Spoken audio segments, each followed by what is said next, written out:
This is music from people I know. This is my guest, Ryan Smith. He worked with me and still works at Center Staging Studios. And yeah, so he'll be on the show today. So yeah, I see you got that mic. Is that what you use for your recording? For your guitars and vocals? I've used it on the last album I did, and I like it a lot. Yeah, it sounds great. I saw Tom York with one. Oh yeah, is that where you got it from? So yeah, I saw him using one on Live from the Basement, and I was like, okay, I'll get one of those. Yeah, they're fantastic mic. It's it's one of the first microphones ever made. And then there's mine. Mine and yours were like invented right around the same time. Really? Where's yours? I can't see it. It is right there. Hello. Yeah, nice. It's a Neumann TLM 103. So, I mean, nowadays they're priced a little bit more just because of the name. Neumann's owned by Sennheiser. Really? Yeah. So, interesting. So if you buy I think it's the MD740 or something like that. It's the really high-end large diaphragm. It's basically the same as that mic. Nice. As far as quality is concerned, at least. Right. Yeah, buddy, it's cold out here. You said you were putting your heater on. It's getting cold out here, actually. Oh, God, dude. I have friends in Denver. They're waking up to -10. Oof. I woke up, I think it was like it was like 5. Yeah, that's cold, buddy. Yeah, it's definitely cold. But, you know, the houses, they hold the heat really well, believe it or not. Yeah. You know, my house, I have the thermostat set to 75. And it pretty much stays that way all year round. It better. Yeah, I mean, I don't need AC. I have a swamp cooler. I mean, I don't even know if you know what a swamp cooler is.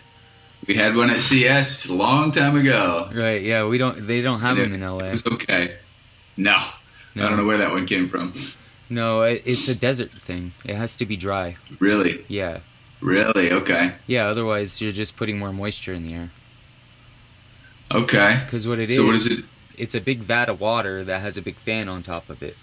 And there's a pump that sucks the water up, and then it sprinkles the water down filters, pulling air through the cold, the chilled filters. Okay. So you're just pulling in like misted air, basically. Okay. Kind of like an air conditioner, but on a different scale. Yeah, yeah. Because the AC just pulls the water. AC pulls the heat out. Here, and I think it does the same thing. I think it pulls a little bit of moisture and processes it somehow. Dude, I don't know. Who am I kidding? Come on. I'm not HVAC guy. I'm a musician. I could hardly count to 6, you know? I'm an inventory guy, so I can count to at least 10. I can get into the double digits at least. Yeah, I have a hard time counting past 6, so. Stick with a 4-string bass, though. Yeah, exactly. 5. I play a 5. This one's got 7, though. I see there's an extra string there. It's not. It's a little confusing. I mean, it is just a B string, so it's the same as me. Yes, it's just like a bass. Yeah, it's just the same as me. Yeah. You're a little weird by adding the B on the top side. That's odd. You know, I never understood why it went EADG B to E. I never quite understood that. It never stayed perfect fourths. Like, bass is perfect fourths. The next string is right. C. I think it helps with the chords, actually, because those fourth intervals, chords are thirds. Right. So you need that third interval because it gets too spread out when you just use all fourths. Right, right. That's my guess. Yeah, I don't know. I'm a bass player. I like fourths. Yeah. No, fourths are great for bass. If you want chords, though, you need the thirds in there. Right, and you know that. But what's weird is violin and mandolin. They're both fifths. They're fifths, but you got more room to put your hands because they're small. Yeah, they're so tiny, dude. You got it. Like my hands are thin. I have like really thin hands but they're long. Like I've been told I have piano fingers. Do it. I'm picking it up. I got a piano. Yeah. Good. So I am learning it. I got to get some lessons. I'm looking for someone to do lessons with. Nice. Yeah. So. We started writing songs last year, and my buddy Matt, he's a guitar player like me, and he wrote on piano. So I started learning his songs on piano, and because he's not a great piano player, it allowed me to learn at a pace. Right. So it was a fun way to learn, just learning my buddy's songs. Right. Yeah, and I've kind of already picked up a little bit of it, and throughout the years, just playing keyboard. Yeah. And keyboard, I definitely don't consider that to be piano by any stretch. Synth is closer to it, but... Yeah. Turn off my Wi-Fi. Yeah, piano's a beast. Yeah, it's definitely... Uh-huh.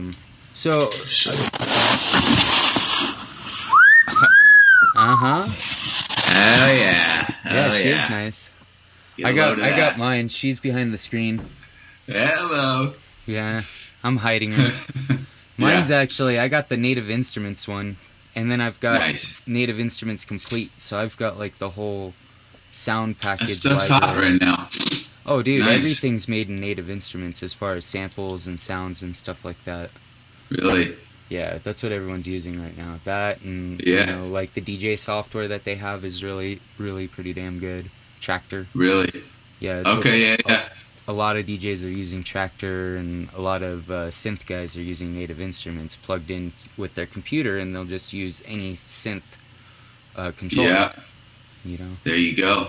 Yeah, and a lot of these guys, they come up to Aspen and stuff like that, and they have, they'll rent the Motif, whatever, the standard keyboard setup, and then they'll just bring their laptop and plug it in, and they're just actually using Native Instruments. Really? They're just using the keyboard itself? The Motif keypad is one of the best on the market. Mm-hmm. If you talk to most key players. I believe it. Mine's a Yamaha. I like the... I don't love the feel on it, to tell you the truth, but I do like it, and I like the overall keyboard. But I've always been a big Yamaha fan.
Meet Nigel.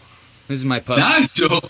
What the hell's going on? Is this your associate producer? Yeah. Actually, he's the he's the head producer. He makes shit happen. He's in charge. I can see. Yeah, he's the boss man. You see. So he makes sure that you feel loved too. That's important. Yeah. Looking good, buddy. Yeah, he's a good little dog. He's a good little guy.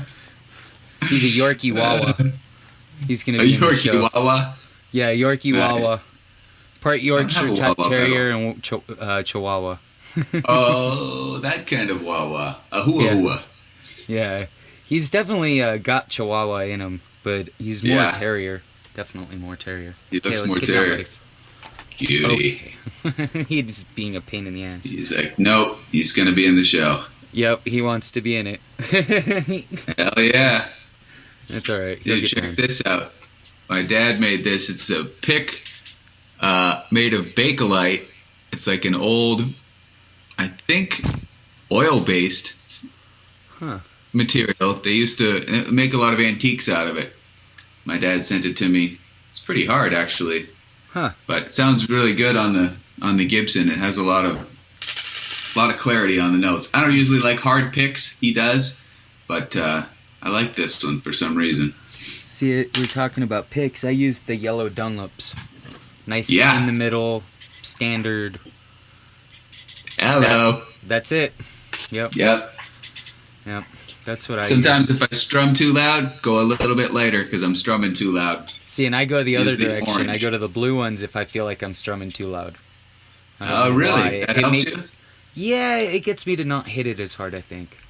Yeah, because it has no give to it. I can see that. Yeah, I'm using a thicker string. Yeah, I just keep strumming hard, and this makes it quieter because it's lighter. When I can't control myself. Oh, right. Yeah, I've definitely gotten to play more with my hands. You know, as a bass player, you're more of a finger-oriented thing, but you know, I sound cleaner with a pick. You know? Really? Yeah. More consistent. It's easier to get more consistent with a pick. Yeah, it's a lot tighter, and you know, I can groove with it a little better. So I end up playing with a pick when I'm recording. Yeah. Okay. Whatever works, man. Dude, I got my drums on Monday, so I'm jamming on drums now. Yeah, how is it? Dude, it's so much fun. Yeah, I bet, dude. What kind of kit did you get? The Ludwig Breakbeats, the little small one. Yeah. It's 10, 13, and the kick is a 16. It's tiny. Yeah. It's like a floor tom, and then it's a like full size snare. Yeah. See if I can show you. How's that look there? Yeah, dude. Yeah, buddy, dude. Dude. That's perfect. Too much fun. Fuck, man. Too much fun. So now you need to get some drum mics. Nope. I'm keeping it simple. I mic'd it up last night with 2 mics. This one and a 57 kind of up high. And it's not the greatest sound. It'll probably make you cringe, but replace the 57. Uh-oh, here it comes. With something like this. Here comes the dollars. Ah! No, it's not a lot of dollars. Oh, is that an 81? No, it's actually an Audio Technica. Okay. So it's a pretty decent microphone though. This one's the AT3031, and this one in particular was still made in Japan. And as you know, with guitars, the Japanese quality stuff is just about as good as American. Yeah, and they have good style too.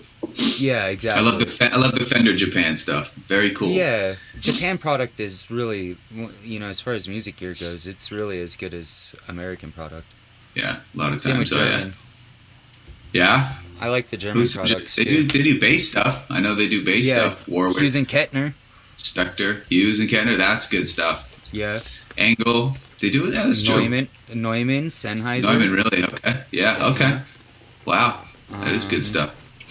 Yeah, so there's a lot of good stuff, but if you replaced it with the small diaphragm pencil mic and you used that mic, that's an acceptable 2-mic setup. Does it catch more spread probably? Because 57 obviously is going straight, pretty straight. It's a little less directional. They're still the same cardioid pattern. It's still pretty directional though? Okay. Yeah, that one in particular I think is still a cardioid. So they have a couple of different styles. There's cardioid, hypercardioid, omnidirectional, and there's one other one. I can't think of it right now. But so like omnidirectional picks up double sides. The other one picks up super, hyper, and regular cardioid. Okay. Hypercardioid has a smaller section in the back, which is like the Beta 58. Okay. The handheld singing microphone, and that's for feedback rejection. Okay. And keeps it really tight. Yeah, and then the capsule is the same on the 58 to the 57. It's the head that makes it different between the 58 and the 57. Really? Uh-huh. And they sound different. Oh yeah. There's a lot more, there's a different sound on the 58. Yeah, it's because of that cone that they put on top of it. Interesting. That has a big doing to the sound because there's the foam and all that other stuff in there. That changes. I love the 57. Love the 57. I use it for everything, and then I put something else with it to give it more character. Okay. That's my trick. Okay. Like if I record a guitar, Yeah.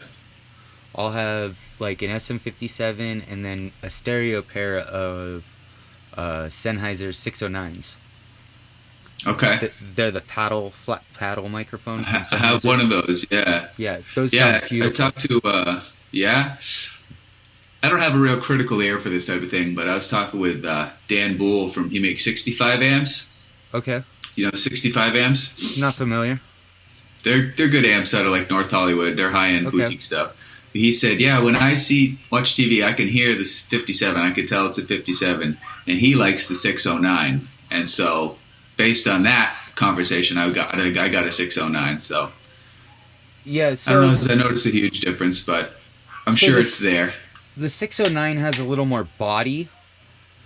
And then like the 57 has a more clangy, stringy sound, if that makes sense. Hey, my mom must be getting home. The dogs are going nuts. Like it's going to be in the recording. They're like, Mom, we're trying to do a show. Keep it down. Yeah. Meanwhile, they're the ones making the noise. Yeah, I'm allowed to make all the noise I want, and I do make a lot of noise. Constantly. You gotta have that. That's why I have my practice space. Yeah, so tell me about your rehearsal space. So it's a 10 by 12. It's only 20 minutes away. Third Encore runs the place. You probably know them from the big, nice place they have in Burbank, North Hollywood. It's actually but they have a lot of other lockouts. It's probably the studio I was crashing at. Really? It's on Varna. It's down Sherman Way on Varna. It's 20 minutes from my house, and so... Okay. the one that I was crashing at was a Third Encore studio, was in North Hollywood. Really? Like right off of Cahuenga, like one block towards Burbank off of Cahuenga and Magnolia. Oh, they have one there? Cool. Yeah, they have 3 Man, I used over to there. live right there. Wow. Yeah, there's 3 I used to of them live right over there. Nice. But yeah, it's nice. It's clean. The place is clean. The guy across the hall actually crashes there. He's been there for years. It's super common, dude. They just let him live there, so... There was another dude when I was doing it, when I was there in 2012. Oh man, this guy, he was bad, bro. They paid my buddy to clean it out. And dude, he was a hoarder. There was like, dead animals in the fucking thing, dude. Oh, fuck. It was bad, dude. That's gross. That's gross, dude. I don't want that. No, I don't want that. No, and that's the problem you get. Like, there at that one, you're not allowed to have like a microwave or refrigerator of any kind. Yeah, yeah, you gotta have those rules. Yeah, you gotta have those rules. It gets bad quick. Yeah, you can't trust musicians. We're a real lazy bunch when we want to. Self-blind, I was love blind. Never saw you. I was love blind.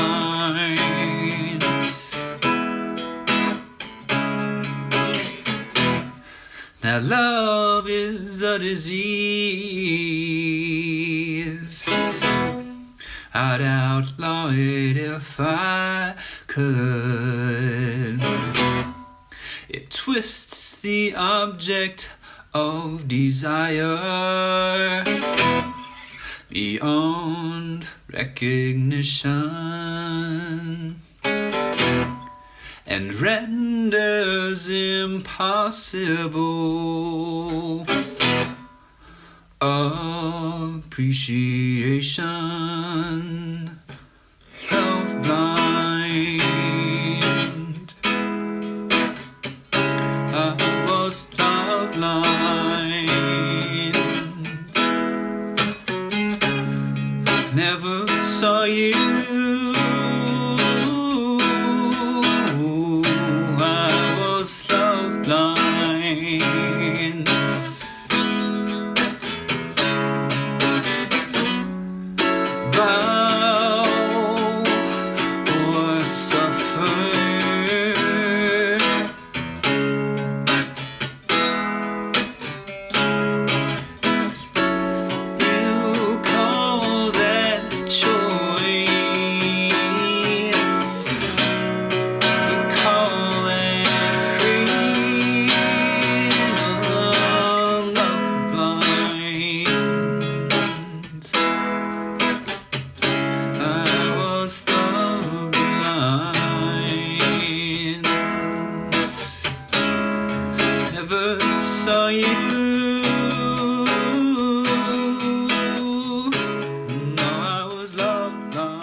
I mean, you're probably the most stable musician I've ever met with a job of how many years? Oh, thank you.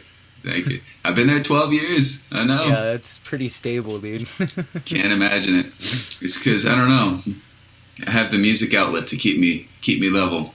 Yeah, right? That's a big deal. Gotta have it. So I got married and moved out here, and I didn't have much of a music outlet. Uh-huh. And became very unstable. Boom! Boom goes the dynamite. Yep. Yeah. So yeah, you gotta do what you gotta do. So tell me about your 7-string there. What you got? Dude, in it's that? a Schecter. It's a Schecter. Also from my dad. Nice. He and I get into the 7-strings about the same time, and he got a Carvin, and he bought this one kind of on a whim. It's a Schecter Diamond Blackjack. It's kind of like a Les Paul custom type of a cosmetic. Right. And he wound up, he didn't like it, so he sent it to me. I must have changed these pickups 5 or 6 times. It came with Seymour Duncans, which I know you love. They were awesome. Mm-hmm. I put something in there, probably Lundgren's, which I didn't like, and then I bought Ibanez pickups. They're sick. I put Ibanez $15 pickups in there because of another guitar I liked. Took those out, put more Seymour Duncans in, green Seymour Duncans, back to something else, and now these are Lundgren's, and they're 59. They're like a Les Paul. They're very low output, okay, out of mid range, and so I'm back on the Lundgren's, and I scraped all the paint off. It was black. Sanded it off, except for the headstock. Okay. I kept that intact just because I wanted to represent the brand and keep it intact. Right. Okay. But put a 3-way switch instead. It had a 5-way, so it's 3. So it's more basic. The bridge is something else aftermarket. I can't think of who. Tone Pros probably. And Tone Pro makes the best bridges. Yeah, I'm sure that's probably what it is. And this is my main guitar. I've had it a long time, and it's my main one. I love it. It has a great sound. I'm really attached to how it plays and everything, how it sounds. Lundgren is Schecter makes good stuff. Lundgren is the pickups that Meshuggah uses, right? Exactly. That's why I got them. Okay. And I got the Meshuggah pickups, and I didn't like it. It had a high end that I didn't like. I have them in my 8-string right now, actually, the Meshuggah pickups. But for this, I got the Les Paul sound, the lower output. I like it a lot. So is your 8-string fanned, or is it a standard bridge or a standard fret? It's standard bridge. It's all flat. It's 27-inch, and it's Kiesel, and they're Carvin. Yeah, I know Kiesel. Yeah, so they make sick guitars. I fell in love with it at NAMM because they made a larger neck option, and as soon as they offered that, I was like, take my money. Let's do this. So I got a walnut 8-string, walnut neck, walnut body, and it's a beast. It's a super beast. Have you played on the fanned frets? I never have. I just touched them at NAMM for 10 seconds. I never really have jammed on one though. Yeah, my buddy. Everybody says they're natural. Yeah, my buddy is like 100% all about it. That's like he won't play his Ibanez anymore. Like he has to play. What does he play? He plays an 8-string Ibanez. Ibanez, yeah, with a fan fret. No, and that's why he won't play it anymore. Because it's not fan. He can't. Okay. He found that if he doesn't use like a specific string set, it doesn't tune properly, and the scale gets knocked out. Yeah, the tension feels weird when you're on the high strings. When you're 27 inches long, it feels weird. It's super tight. It's too tight. Right. It's okay on the low end, so that's why you want that different scale length, because on those treble strings, a long scale, it feels too tight. Right. It's hard to bend. Everything feels weird. Slows you down. It gets muddy. Yeah. So I just accept it for what it is and kind of look at it as its own instrument. Just accept it. Okay, this is how it is. Play it differently. Okay. But if you're just like, I play Les Pauls, and then you go, okay, I play Les Pauls, and here's an 8-string, you're going to be bummed out because you're going to hate it. It feels different. Yeah, it feels different, and it plays different. Right. It's like it took me a little while to get used to 5-string bass. I grew up on 4. you know, Really? playing punk rock on 4-string bass, you know, just Yeah. and that's all I did, you know. Yeah. Maybe every Yeah, once in a yeah. while I'd go boo doo boo doo boo doo boo doo boo doo boo doo boo doo boo doo. Right. And they would look at you like, what is he doing? Right. Wow. Oh my God. And I'm like, no, dude, please, please, I'm not that good. Yeah. I just had a little seizure. Flicking. Don't trip. I thought I had that on mute. That's your producer again, huh? No, that was another producer. Okay. So I've decided that I want to get into film. So I started looking into like cameras and stuff like that. I've learned about some of this screen stuff and, you know, the purposing of it. This is actually just a sheet. But I mean, really, it makes such a big difference in the video. I'm sure you can see it now on your end. It looks even better now than it did the other day, right? Last time, yeah. Yeah, so every time I do this, it's becoming better and better. You know, like... Yeah, that's fun. I was trying to put in the back, behind me, a tile of my music from people I know. My logo. Yeah.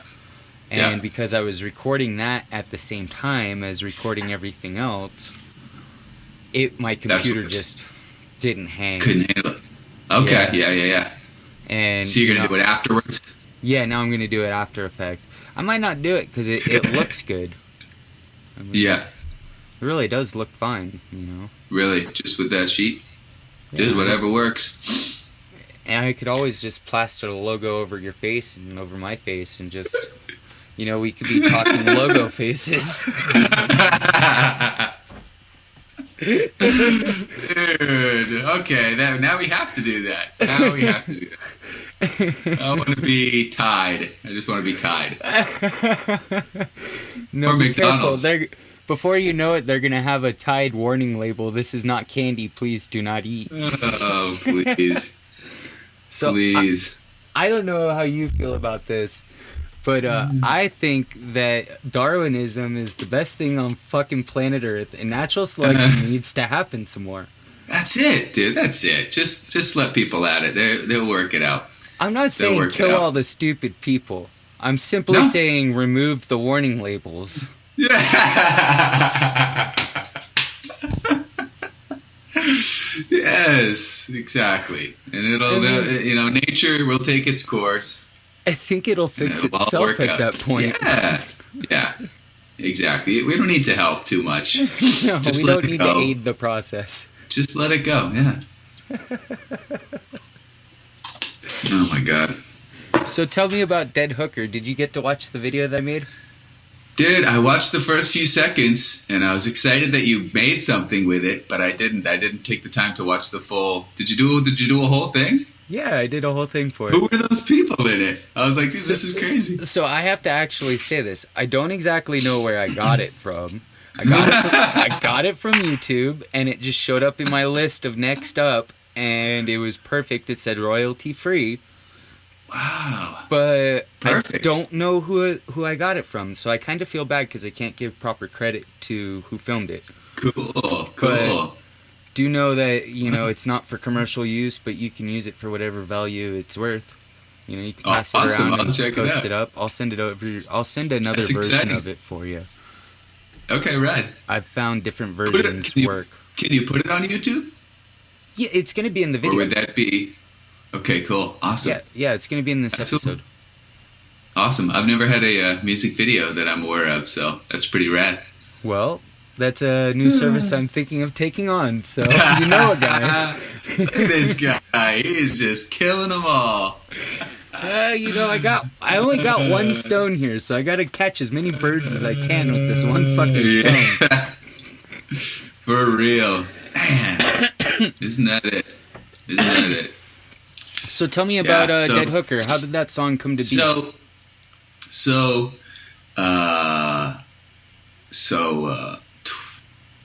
19 years ago, I started writing, 20 years ago, I started writing songs with my buddies and wrote that one. I was into jazz, so the harmony's a little bit jazzy. And it was just an instrumental piece because the instrumental character kind of carried it.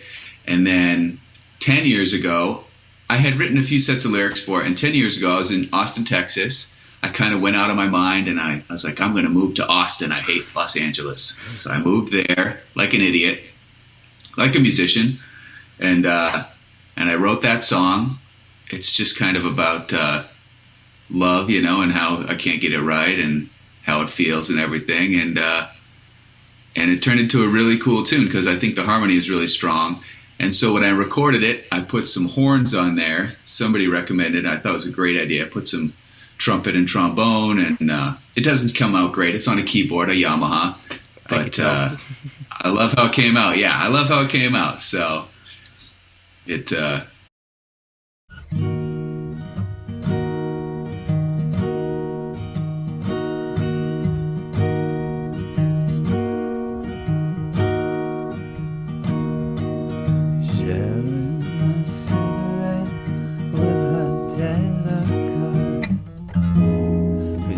Trying to find love, trying to find anything that feels like it did when you were in love.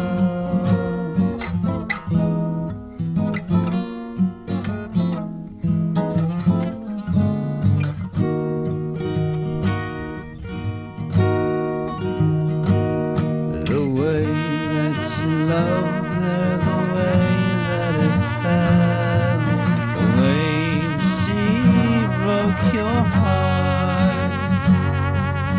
You won't go back and do it again, do it all over from start.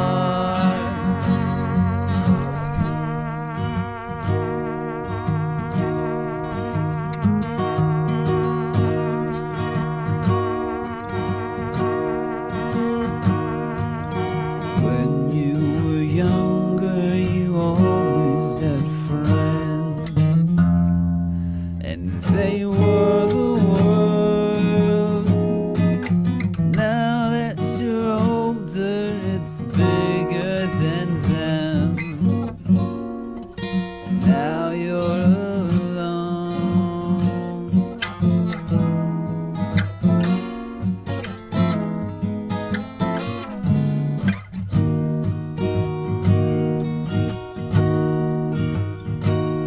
The way loved her, the way that it felt, the way that she broke your heart. You won't go back and do it again, do it all over from start. But now you see what they all said you were.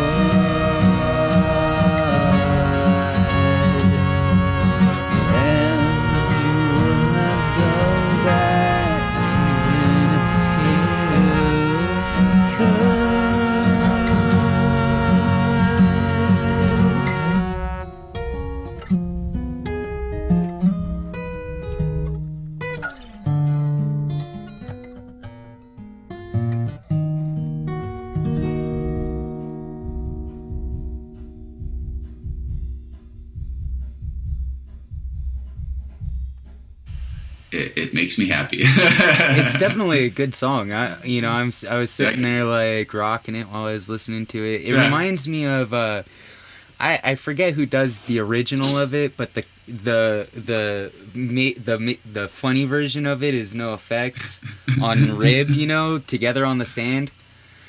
No. Together on the It sand. sounds funny. Blah-da-da, blah-da-da, blah-da-da, wow. Like a sweet song, sweet feel. Yeah. Let me ask you, were you surprised when the horn came in? Yes. It did catch me off guard. Or did it feel natural? Yes, good. It totally caught me off guard. I'm glad. I was just expecting you and your guitar, you know, the whole way through. And then here it comes. I'm like, oh, hey. And then it took me one pass through to go away. And then I get to the end where the vibrato is, and I'm like, oh, man, can I get a real trumpet part on that? I'll play it for you. Yeah, dude, exactly. You need a real guy or a flugelhorn. Well, you know I play trumpet, right? Oh, do you really? I do. Dude, I'll send you the stems, bro. I've actually got something that's really worth me breaking the studio down. Give me 1 second. Okay.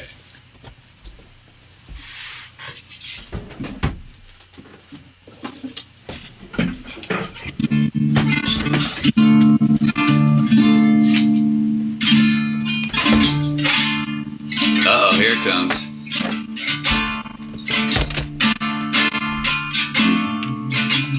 There you go, dude. I like that one. There it goes. There it is, the gun.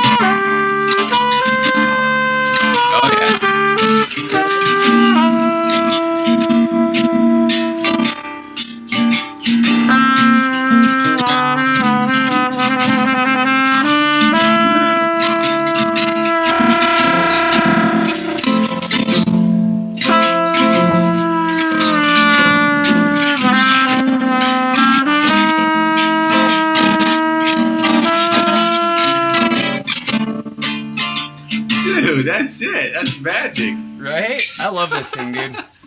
I just got this thing paid off. It took me like really 5 years, but I got it paid off. What is it? It's a Bach. It's the bottom of the line professional model. Hell yeah. Great sound. Better than an intermediate, but not quite. Yep. Damn, that was sweet magic. Sweet jazz magic. Now this one's the fun. This is what I actually jumped up for, okay? Because not very many people have these things. I've actually never once seen it. Except for... Okay, I'm excited. It's a plastic trombone. No, not quite. A toy? What the hell is that? Is that a toy trombone? No. Dude, you can do both parts. What the hell is that? It's a slide trumpet. Or a soprano trombone.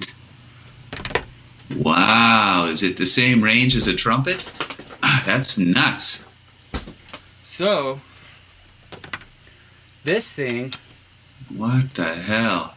Uses a trumpet mouthpiece. That's my same mouthpiece for my trumpet. See? Okay. Wow.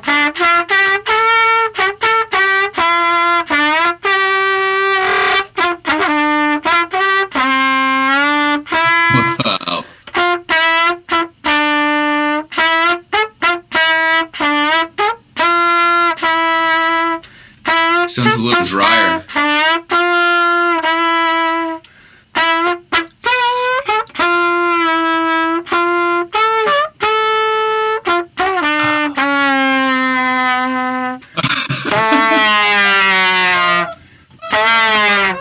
Now on to Cars. You remember Cars? Dude, yeah. Oh, shit.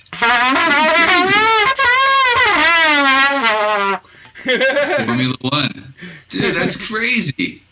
It's a little drier sounding. Much drier. So, obviously, it's by design. Okay? Because it's so straight. The lead pipe, the way that trumpet... So, there's another instrument like trumpet. It's called cornet. And, the cornet has a gradual lead pipe that starts at one size and gradually gets to the bell size the whole way through the instrument. Trumpet stays one size bell or one size bore until like the last lead tube.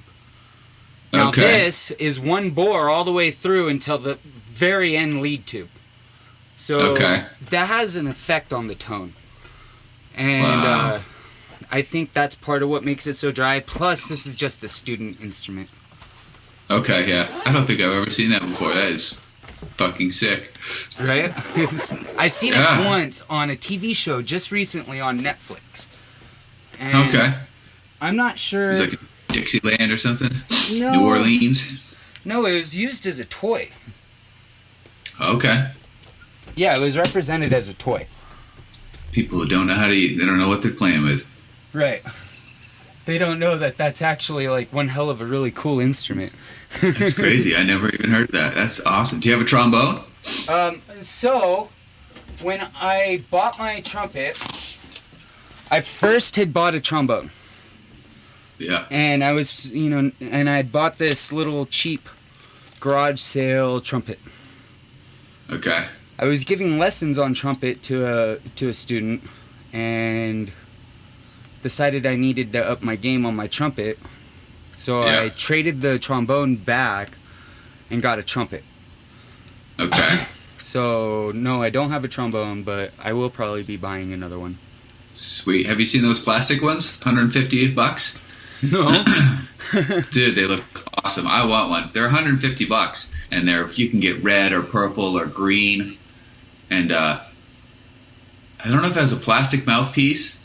Probably. But it's plastic, and people say it's decent. Players say it's actually decent. I don't see I got too much why stuff, it wouldn't though. be. Yeah, I should just stick with it. You're talking to All my me, other man. stuff. I've got a lot of stuff too, man. Yeah, but time is the question, you know?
Did you actually quit? Did you quit cigarettes? Not quite. I'm working on it. It's still Close. a goal. Yeah. I'm down to like 5, 6 a day, 4 or 5. Good, yeah. Yeah, so. That's a tough one. That's a tough one. I quit 5 years ago. Did you? And yeah. Oh yeah, you got to do it. Whew. So glad I did. It's like I never smoked. I don't know how I was. Well, you get addicted. It's very addictive. I took Chantix for 2 months. Really? Yeah, fuck you all up. You don't look like that was a pleasant experience. No, it worked. It made me not like cigarettes, and Oof. It took away any craving, but it also took away any give a fuck I had. It gave me really gnarly dreams. It made me very aggressive too. I ended up quitting a job while I was on it. Like that's too that's too strong. That's not natural. No, but it's not natural. I weighed out the two. Cigarettes is a lifelong addiction, or a month or two of taking this really hardcore psychotropic drug. Yeah. And I kind of said, well, let's try this. Let's try the psychotropic drug and see what it does. And I could really see, after taking it, I could really see how you can go postal and go on a mass shooting spree. Ugh. That's scary. Yeah. Scary. And that... Two ingredients. That is what these mass shooters have all been on. And the school shooters. They've all been on... Oh, really? Yeah, Wellbutrin was one, and that's used for stop smoking. They have Prozac, which is the same thing. It's another SSRI. Serotonin something or other reducer, immunitor, or something like that. Yeah, SSRIs are the real bad drug in question. You know. Yikes. And so many people I don't want anything to do with that. Yeah, and they're fighting for all this gun stuff, and you got all these people running around on prescriptions that are worse than the gun, I think. Yeah. Yeah, that's scary. I don't know. I don't like know that what at all. to say. It's definitely a tough Don't topic. do drugs. Drugs are right? bad. Drugs are bad. Buy a gun instead. Scary. Here's my advice. Meditate. That's the ticket. It's a good one. It's not instant. It's not instant like a drug, but it's a hell of a lot safer, you know? Yeah, I could agree to that. Safer for your psyche. Right? That shit scares me. Gets you out of your head for a minute, too. Yeah. Yeah. I have a problem with being in my head. I get stuck in my head and I start running in circles in my head, you know? Yeah. Dude, a lot of people do. It's a real thing. It's tough. It's what helps to calm down, just breathe and reset yourself and meditate. So it's important.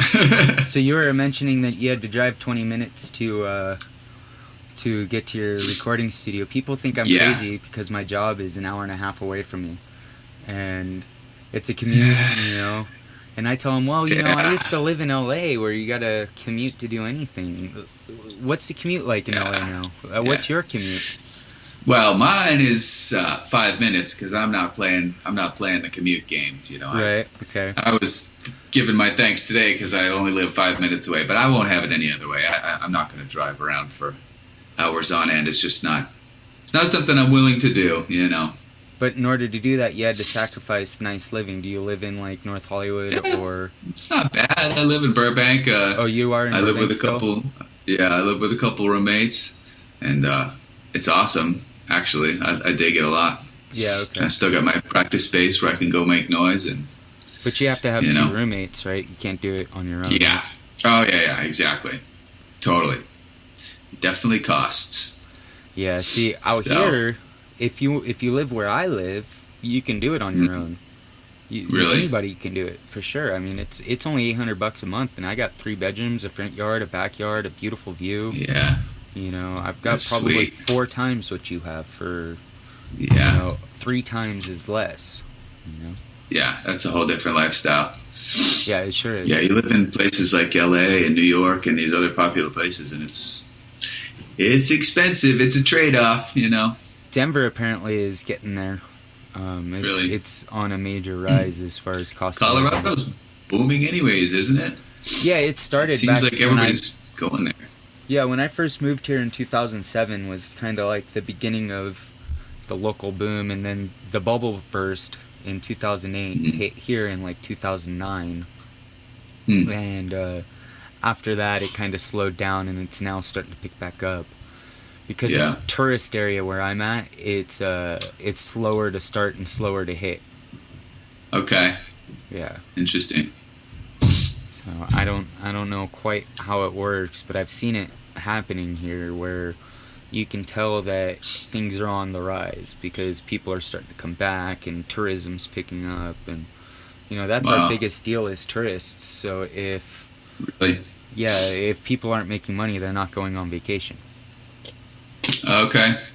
Yeah, I'm from Maine. It's called Vacation Land, and tourism is probably one of the biggest industries there. Everybody comes in the summertime, and then you get the camps, and then everybody just leaves for the rest of the year. Right. And if they don't come, a lot of people don't get money, you know, so it's a big industry. I'm looking now, I might be, because tourism's been really bad because there's no snow. We haven't had hardly any snow all year. There's no parties happening. There's no tourism going on. So I'm like starting to think I need to move. I might be... Really? Yeah, I might be moving out towards Denver area. I still want to be in the mountains. I like being isolated. I don't like people anymore. Like, I went to a... this is great. I have a buddy who does lights for R. Kelly, and he was in Denver, and so he got me some passes to go to the R. Kelly show, and I took a buddy of mine, and we were in like the friends and family-ish section that they kind of had set up, and it was nice because there wasn't a whole ton of people around us, because the whole time I'm like looking around like and there's so many people, Marcus, make them go away. But I tell you, R. Kelly is one hell of a performer. Really? Fuck, awesome. Dude, that guy killed it. He didn't pee on any girls either. No peeing, dude. You put on a good show, no pee. Gotta respect that. Yeah, and you know what? He did, I would say, about 30 minutes of his hour set was a cappella. Wow. 100% a cappella. Good man. I got a lot of respect for people who can sing like that. Yeah. And just go for it. Yeah, if you can sing a cappella, I mean, you and I are the type of guys that know the production that goes into live shows. And and this guy, if he can sing like that, like he did, I wish I had video of it, because he was just so fucking spot on. Like, yeah, that's real. That's real. You know, there's a lot of ways to hide nowadays in that. You know, if you're just singing for real, that deserves respect. Yeah, I mean, I can sing all day long with all the processing that they use for some of these singers. Right. Yeah, I can sing bad all day long, you know? Shit, you don't even need to be in time. Yeah, exactly. That doesn't deserve any praise. No. But yeah, if you can really sing, that's the real deal. Yeah, that's what it's all about. I wouldn't be praising R. Kelly if it wasn't really fucking worth it. Yeah. Yeah. Well, he's been going a long time. He's obviously a pro. He's the real deal. Over 20 years, if I remember correctly. It's like 25 years or something like that. Yeah, good man. Yeah, he did his whole encore set was all a cappella, dude. And then he did this one number where he was on stage and then he disappeared at the end of the song. And then they came out with the cannons to distract you with the t-shirt cannons. And everybody was super distracted. I know what's going on. I'm like, oh, where's he going to pop up? He's going to pop up. And they're shooting cannons like, choo, choo, choo, choo, choo, choo. And everybody's like, woo, give me an R. Kelly shirt, piss on me. And then, boom, right in the middle of the audience, right behind us. There he is, standing there.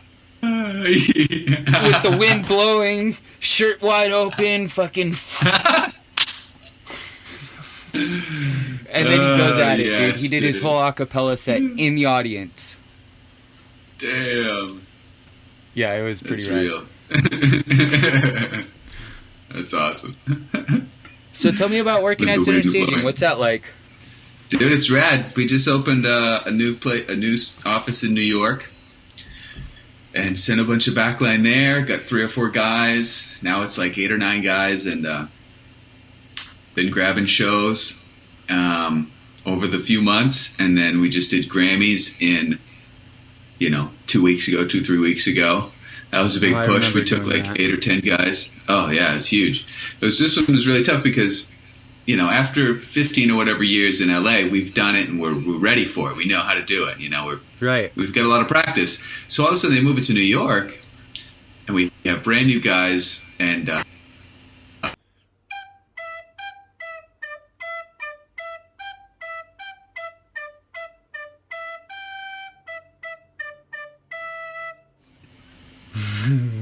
I lost you. The last thing I heard was New York.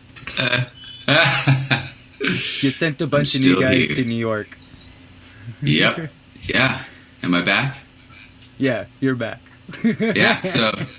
So yeah, took like 8 or 10 guys from here, sent them there, a bunch of gear, and pulled it off. But man, it's always a challenge there, but it's always fun. We're growing, and it's a fun place to work. I mean, I've been there 12 years. It's obviously a fun, cool place to work.